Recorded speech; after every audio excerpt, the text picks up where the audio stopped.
I need to ask you a question. Be curious, Drifters. Mr. Brightside bends the box and wins again. Sardozy wins the Oaks for J-Mac. The photo finish.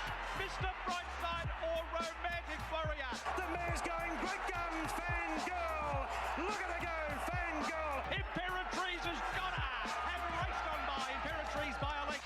Overpass. More Baker's Delight in Perth. Radina just won it, I'd say. Tom Kedden won the spring champion in a cakewalk. Without a fight, won the Caulfield Cup.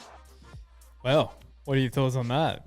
You gave me the brief of a new opener. Have I delivered? Man, of course. And I think your quote to me was, without a fight, deserves his time in the sun. And he certainly does. Like, you know, I'm not waiting until the end of the Winter Carnival to hear without a fight winning the Caulfield Cup. No. Crowning moment in the podcast. Yeah, I would have thought so. Now, the Drifters might be wondering why on earth your beautiful mug isn't on screen right now. Don't know about beautiful, certainly big. It's a big mug. Yeah, Drifters bloody spicy cough for the second time. Bit of a lingerer, isn't it? Yeah, so what are we in now? We're in bloody 2024, 14th of January. And when did this whole bloody thing start? It was like November 2019, i.e. That's COVID-19. Right. So that was when the first variant was. But it came to Australia about March 2020.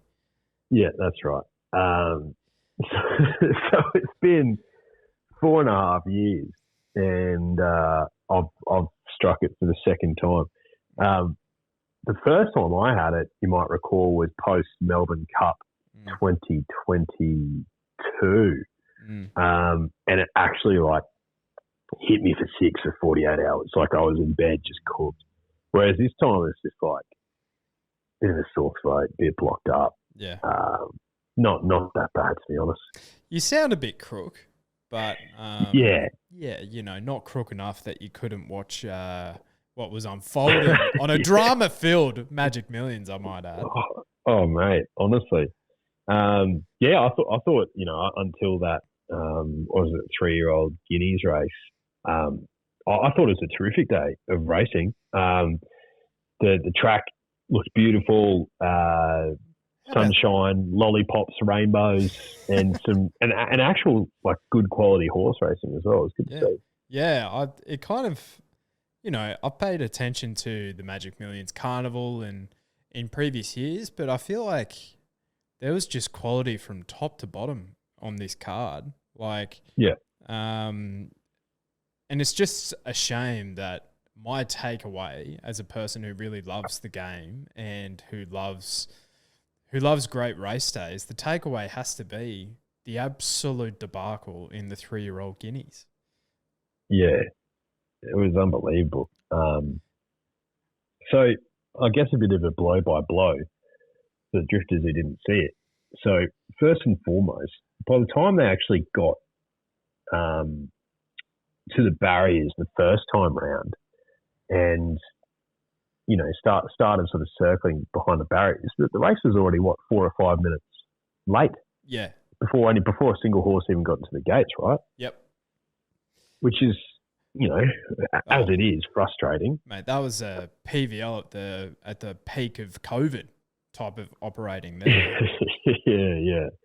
And then they start getting the horses into the gates, and poor old Sydney Bowler the horse has a blindfold just to settle in before the race gets underway, and obviously that comes off at the right time before he races, so he can sort of here we go, it was time to race, and it just helps him relax, and obviously because it took so long to get the horses in the gates, his blindfold comes off way too early and spooks him, and obviously there's a bit of an unfortunate incident with him in the barriers, which causes the massive delay, and the race ends up, running nearly an hour later, and then there was a farrier issue and so on and so forth. It's just one thing after another. But I didn't actually hear about what happened with Sydney Bowler. Did you have an update? Or I couldn't find an update this morning, so we're recording on Sunday morning at about 10 a.m. at the moment. And I can't find any updates, but from all reports, you know, he was well enough to at least like walk onto the float, even though he was sedated. And apparently when he was underneath the barriers, which how he got there, God knows how, but apparently he was quite relaxed. He was just chilling under there. So, you know, and when all this was happening, I was watching it with Prue on the TV. And, you know, Prue probably, she knew I was a bit upset. And there was a sorry, Prue's giving me a ring right now. Just give me a sec here. Yeah, anyway, so we were recording and I was like, why in God's name are they running so late? Anyway, Sydney Bowl was cast. I'm like, okay. And then there was on the telecast, someone said, oh, someone has taken the blind off early when not all horses have been loaded. Now, I don't know 100% like the protocol behind that, but surely whoever that genius knows that those barrier attendants would be working with these horses day in and day out. How many meetings a week, right? That they'd be required to work. They know that the ones with the blindfolds are probably a little bit flighty. So don't take it off until all of them are in there. And, it was completely avoidable. And it's like it's your first major meeting of the year. You're going to have more participants there than an average meeting because it is the Magic Millions. It's one of the biggest events in Queensland for the year. You're going to have more eyeballs on the sport. Everything needs to go right. Yeah. And because someone was too impatient to just wait until all the horses were in there, it was just and imagine the connections, mate. Hardened mouth stuff. Oh, mate, yeah. All unavoidable is farcical is the word I'd use to describe it. Farcical. And then, yeah, as you said, right? So, okay, they push back the race, you know, half an hour, 45 minutes, whatever. That's good.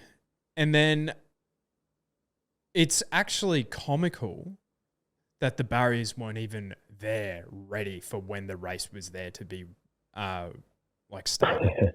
Like I tweeted out on our Twitter page, I'm like, are these clowns actually for real? Like, you know, and because it looked like they had to separate half the gates, half the barriers. Yeah, they did. And then it was like they were setting down for a scrum. Like, do we need to get the Wallabies here for some off-season practice or something? They could use it. Oh man, yeah, it was bizarre. It was all bizarre and all avoidable, and not a great promotion for our great game, right?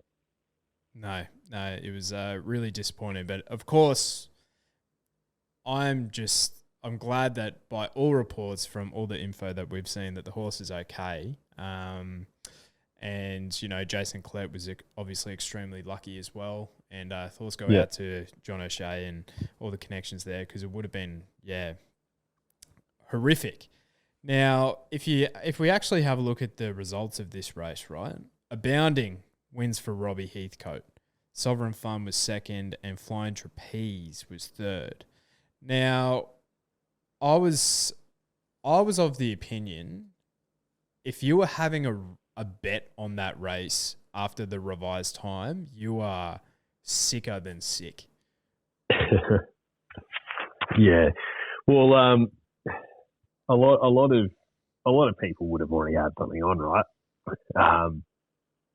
And that's frustrating in of itself because, you know, you get your bet on after probably watching them parade in the mounting yard and how they're sort of acting behind the gates. Like, obviously the horse's behaviour, particularly with these sort of younger horses, 2 and 3 year olds, that's a big factor, right? In determining if you're betting or not, and I guess the magnitude of your bet is how they're behaving before the race. So when there's a massive delay and there's all this and all that, and you just it completely throws you out of whack. But if you've already got your money on, you're just sort of thinking, well, do I just tear up my ticket now? Or Yeah. But I can't recall exactly what I said on the preview podcast, but I think I might have mentioned that Abounding wasn't a bad bet. Yeah, I think so. She's been so consistent. And Yeah. one thing I actually learned out of the race was the first 3 past the post all had some pretty decent racing under them. So what I mean by that is Abounding was at her 11th start. Sovereign Fun, this was his 10th start. And then Flying Trapeze, it was his 14th start. So those horses that had like a bit more race day experience were probably a bit more hardened to put up with such nonsense, you know. But the likes of Royal Tribute, Vanquish, like 8 of the however many starters would have been about half the field had less than 10 starts, and they did not feature at all. So that was and it's not to say that if you have those starts that you're gonna cope with it at all. Like Sofrado just looked cooked the entire run. Like he'd run his race well and truly before like the gates opened. Yeah, he certainly did. Cross Aor, I think he jumped favourite. I never understood that. Well, Sydney Bowler, mate. Sydney Bowler was the one about 10 minutes prior. He was the $4.50 favourite, and he was what price was he when we were talking about him earlier in the week? Like $7 or $8. 7 or 8. Yeah. And then obviously post scratchings, and there was a bit of a late push for Cross Aor as well. Probably the J-Mac factor, you know what I mean? Yeah. There was a big go for VC, the one that you highlighted as your roughie as well. Yeah, there was. Just because he was lightly raced and certainly showed some promise as a 2-year-old.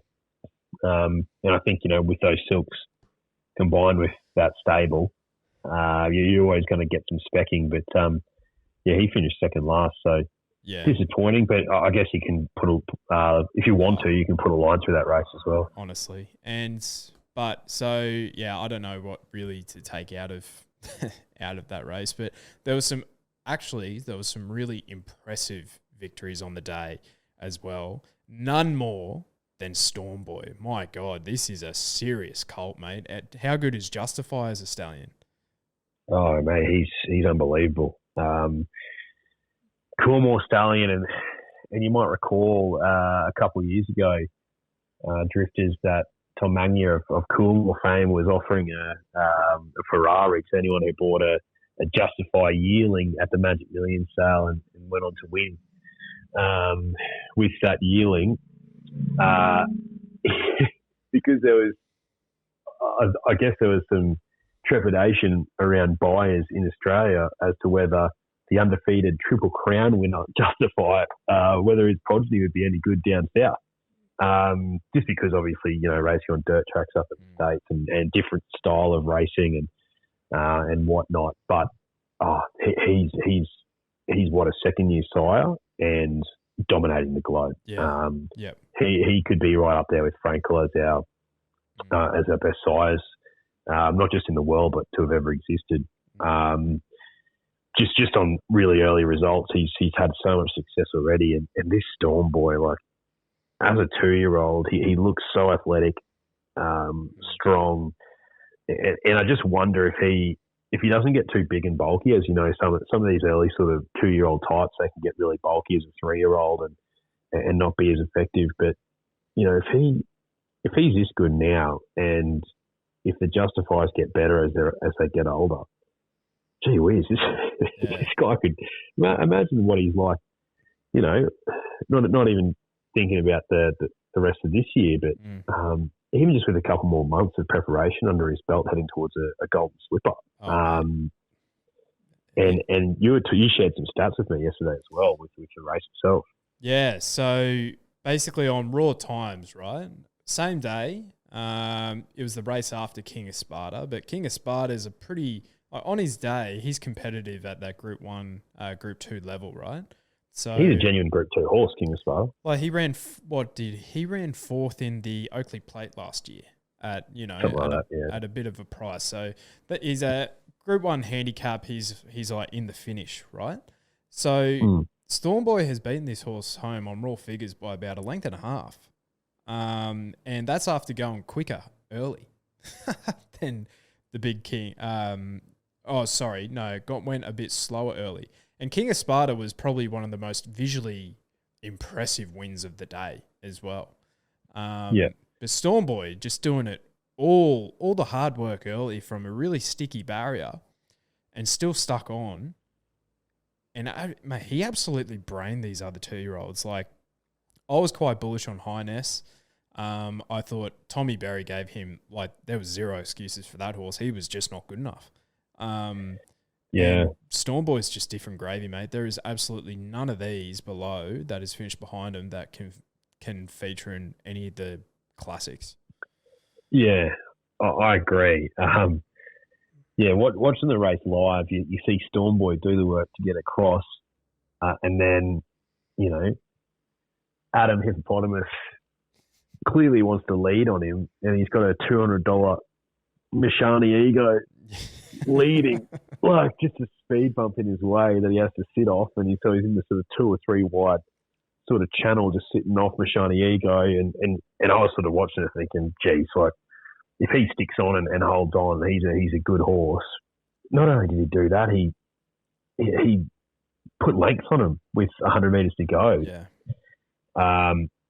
With these 2-year-olds, it is easy to get sucked in and get ahead of yourself because they can either improve drastically or go backwards drastically on their next start. But you talk about the raw figures and the data behind his win, and visually, it was so impressive and so professional as well. Heading into the race, you're thinking, okay, well, if you're trying to find a chink in the armour to try and get him beat, and I've said it before on the podcast plenty of times, you're going about it the wrong way. Yeah, agreed. Like, you'd rather get beaten by bad luck than trying to find bad luck, I guess. Like, yeah, it's just like... Yeah, exactly. Yeah, and there is circumstances where, you can back yourself in for a horse to have bad luck if there's enough going against him, right? I looked at like an exposed horse like Rothfire, right? He drew barrier 20. Like, at the time of recording, it was like a heavy track. That's one thing that Gold Coast has got, a great draining track. Jesus Christ. Bloody oath. It was a good tree by the end of the day, wasn't it? Yeah, it was crazy. And, there was a lot of speed in that race, and he was just going to do it the hard way. And, that's where I'm like, all right, he's clearly the best horse in the race. He's giving weight to everyone. But at the 2-year-old level, mate, it's so... I actually find these classics really easy to pick in a way because, like, the cream does rise to the top in these two-year-old races. Like, Highness was, like... I was basically trying to get Stormboy beaten. And then the one I've gone for has finished like second, and he's beaten the rest of these by 2 lengths, So yeah, exactly. Yeah. Really well said. Look, Stormboy ended up jumping at $2.50 or something like that, maybe a little bit less. Yeah. Which in retrospect is an absolute gift. And what I like about Stormboy is a couple of other things too.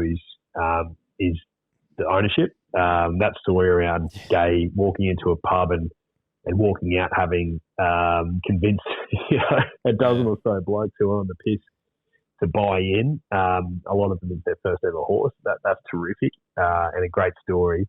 And his name too. Yeah. He's named after a famous Australian movie. He's by Justify out of Pelican is the dam's name. So, like, there's a lot of things around this horse that, it's easy to romanticise him, which I really like. It's not another, Coolmore, not another Godolphin.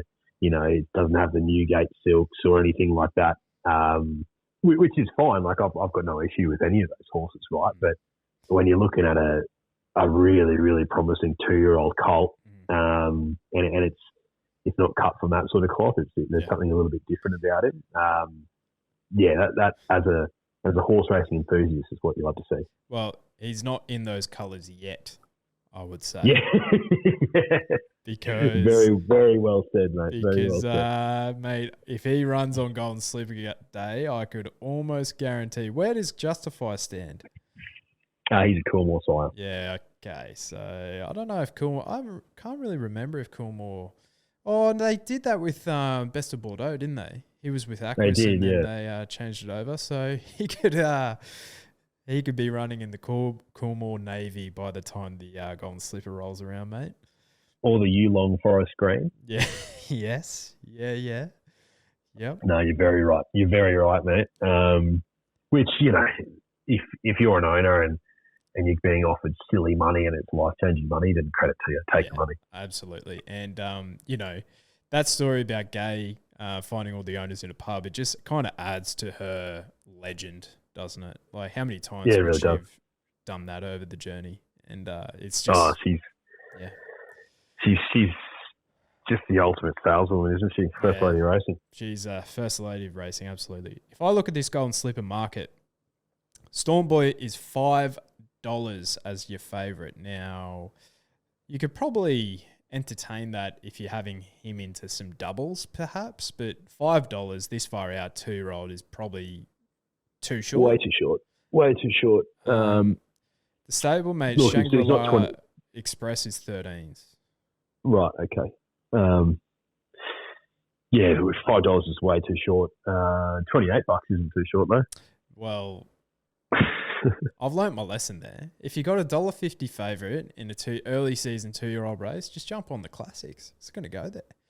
I reckon Shangri-La Express, I reckon the main target for that horse is going to be the Blue Diamond, because I reckon for Stormboy now, they'll go like, all right, freshen up, Golden Slipper prep, here we come.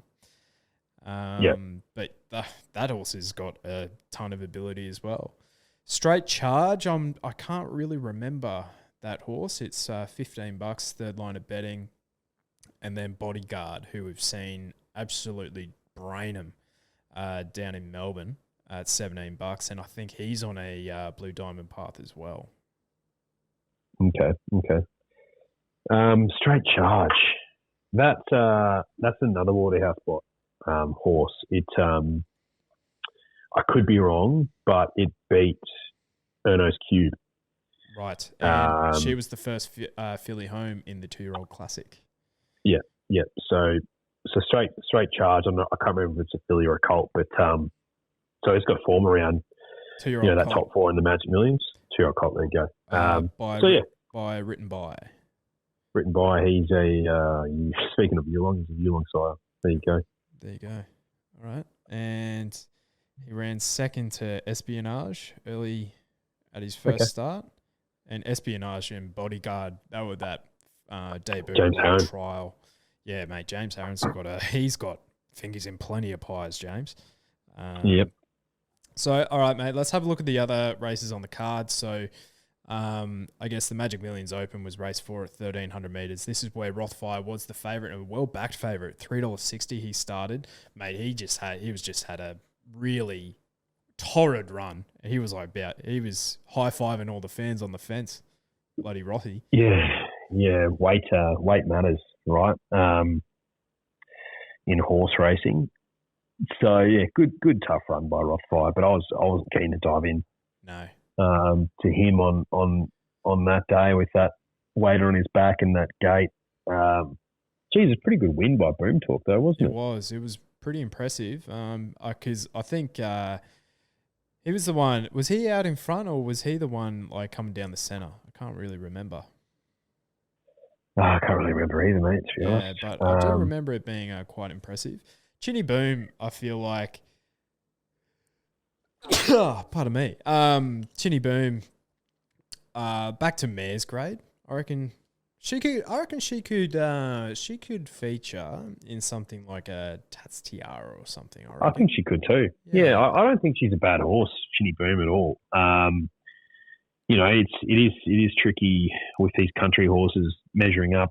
In the city, sometimes it just takes them a little while just to lift their game. But she showed some ability there. Like she was giving weight to better get set and Boom Talk who finished in front of her. So I think I can still follow her. Yeah, for sure. Now TC had a good day as well.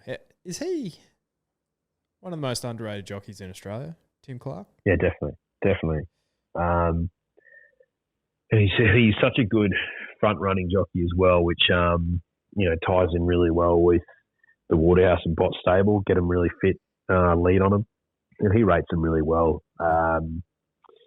So yeah, if I see Tim Clark in the form guide on a horse that I like, it's certainly no knock. That's for sure. Yeah, for sure. So United took out the Sub-Zero. Just a gun front running ride that. Parry Sound is kind of like a benchmark horse that runs at Rose Hill in these like open quality listed races. Zenzella, I think she was jumping up from 1,700 up to 2,200, and that could have potentially just told for her.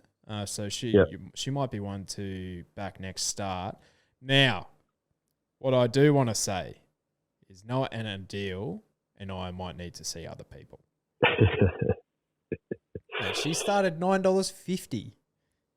$9.50. Yeah, wow. We were talking about her as a decent, like, I'll have $5 on her at $20. Yeah.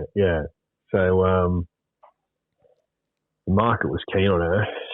Yeah. No thanks. Yeah. I was on Zenzella. I think she was too far back, to be honest. But yeah, that you're right. That jump up 500 metres might not have been a gem. Yeah.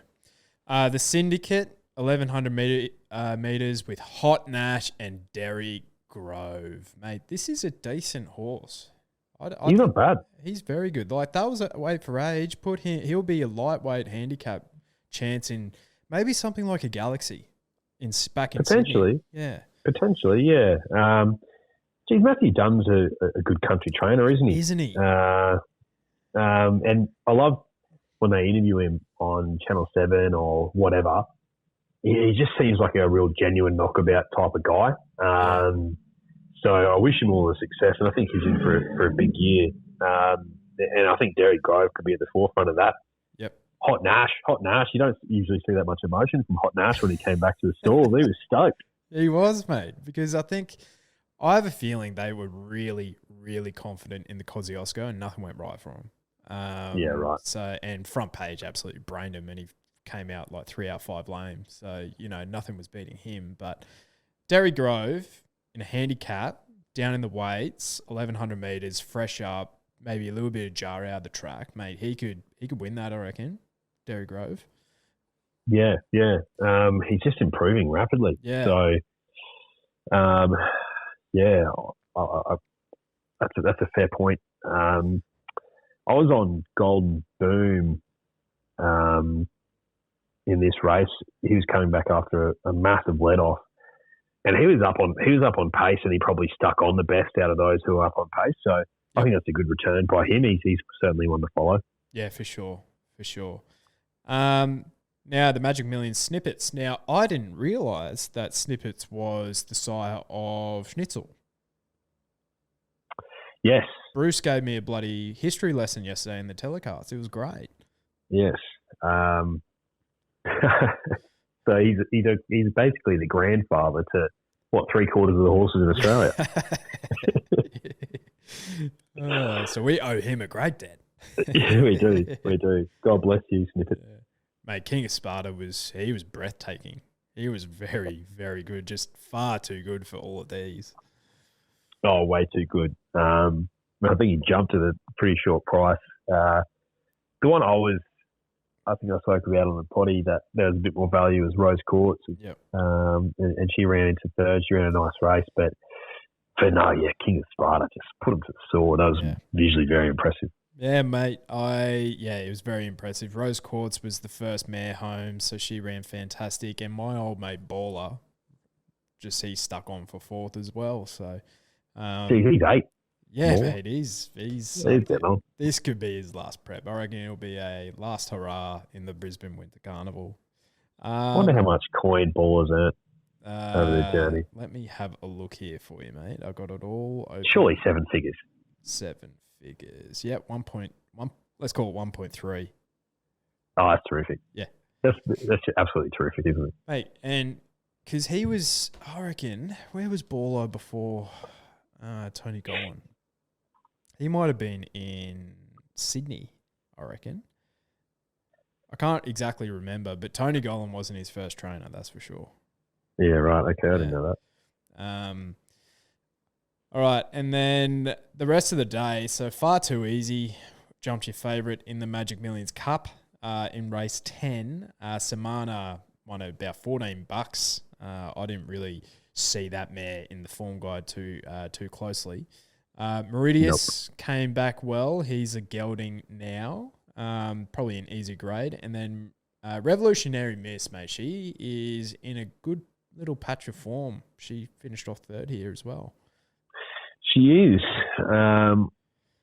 Shout out to a listener of the pod, Big Red. I don't know if he's going to be listening to this particular episode, given he was on track yesterday, and I think there's a few sticks of dynamite to be found yesterday at the track, particularly when there's like an hour break between bloody races 8 and 9. But he needed Far Too Easy to win for a big collect on the multi, so responsibly he was let down there. But shout out to you, Big Red. But I didn't see Samana in the form guide at all, mate. So you just sort of hope it's in the quaddie and move on. Yeah, move on, mate. Now, if I had known that it'd be a good 3 by the time the last was run, there was no way I would have had Royal Merchant as a part of my betting strategies. She was 12 lengths off the fourth last, so it was definitely not her day. But gee whiz, mate, Lady Laguna's in a patch of form as well. Yeah, she is, isn't she? I was pretty keen on her in this race. Rock hard deck, Jane back on. Yeah. I think that's what she likes. She likes to feel it in her hooves. But Royal Merchant just didn't like the fact that the Gold Coast track drains better than the bloody dam. It's unbelievable. Yeah. Lady Laguna, right? So I think of the Annabelle Neasham stable. You have Zaki. You have Sunshine in Paris. Is she she's nearly the next one in line in terms of seedings there? Oh, geez. In terms of consistent results, yeah, I'd tend to agree. Actually, Annabelle Neasham had I think might be a pretty smart one running around in Sydney yesterday. Won the January Cup, Naval College. Yes. I saw that it broke Octagonal's 2,000 metre record at Rose Hill. Oh, wow. Okay. And, obviously it was a dry track at Rose Hill, so you take the times with a grain of salt and all of that. But visually it was a really impressive result. It's a 5-year-old gelding, just a classic Annabelle Neasham bought from the UK. It's had a fair few starts here. Its first prep was pretty good. Put away, coming back for that sort of classic, as I say, takes a prep for those imports to sort of adjust and get with the program. So Naval College looks impressive. It's had 12 starts now for 5 wins, 4 seconds and a third. So don't know what they'll do with him now. Maybe they'll put him away and sort of freshen him up for an autumn campaign, but he certainly looks at least group level quality, I reckon, Naval College. Okay. That's well found by you. I'm just looking through the form guide here. So in his first prep here, he was running placings behind Faulkner Park, who's another one for Annabelle Neasham, I think. But breaking that track record, mate, he's brained these by about 3.5 lengths, and he beat the likes of Luncy's by 6. Now, if you were to compare that, right, and that was, I guess, the knock on Without a Fight's Brisbane campaign. It's like, he absolutely brained him, but he brained the B and C graders. Well, he was beating the likes of Luncy's by about 6 lengths. So that's like the immediate comparison that I go to. So that's pretty exciting for Annabelle Neesham Naval College fans. Yeah.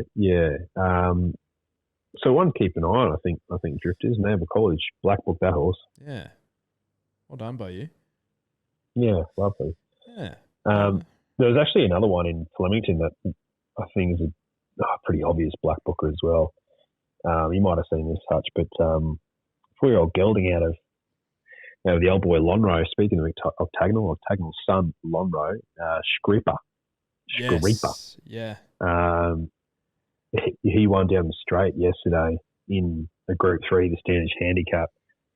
And it beat a field of what you could say is like your stock standard sort of Group 3 types, but he put them to the sword. Yeah. And that was his 14th start, and he's only missed the placings a couple of times. So very, very attractive looking horse too.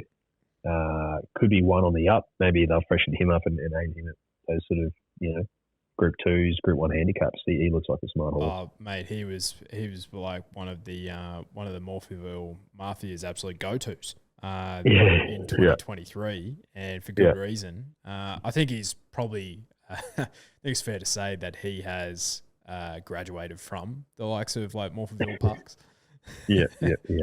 So he certainly has. I reckon a horse like that, right? So if he's won that 1,200 metres handicap, mate, something like a Newmarket handicap or an Oakley plate wouldn't be outside of the realms of possibility for that horse.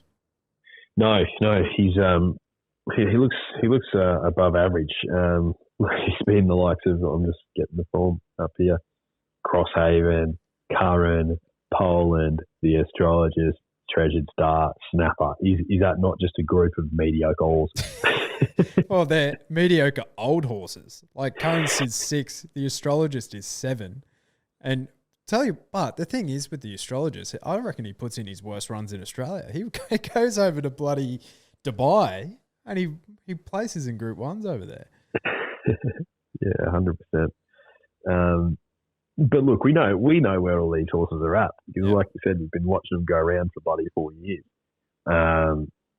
So if he's putting into the soil, we can sort of say, okay, cool. Well, he's above them, therefore you're sort of automatically putting him into that sort of group conversation. Yeah, yep. Group 2 level, I'd say, and then in a handicap that brings him into contention. So well found by you. I still need to look over the interstate meetings. I'm just finding my feet this year. You know what I mean? Well, it's early. Yeah. 14th of bloody January, mate. We've got a long year ahead of us. Yeah. So there's an easy way into it. Yeah, that's it. Mate, that's about it. Are you just in bed just drinking chicken soup today, or what's the operation? Yeah, mate, just indoors for your boy. Just like it's been every other day for the last few days. Look, taking it easy, rest, recuperate. Yeah. I'm assuming I'll be right for a podcast in person on Wednesday. Lovely. Yeah, that sounds good to me. I've spent 4 hours yesterday mowing my nature strip. Gee whiz. 4 hours, mate. And like involved with that was like a ton of whippersnippering as well. I'm just a domesticated man at the moment. Look, whippersnippers are just a frustrating bit of equipment, aren't they? I've never come across anyone who said, "Yeah, my whippersnipper's great." You know what I mean? Yeah.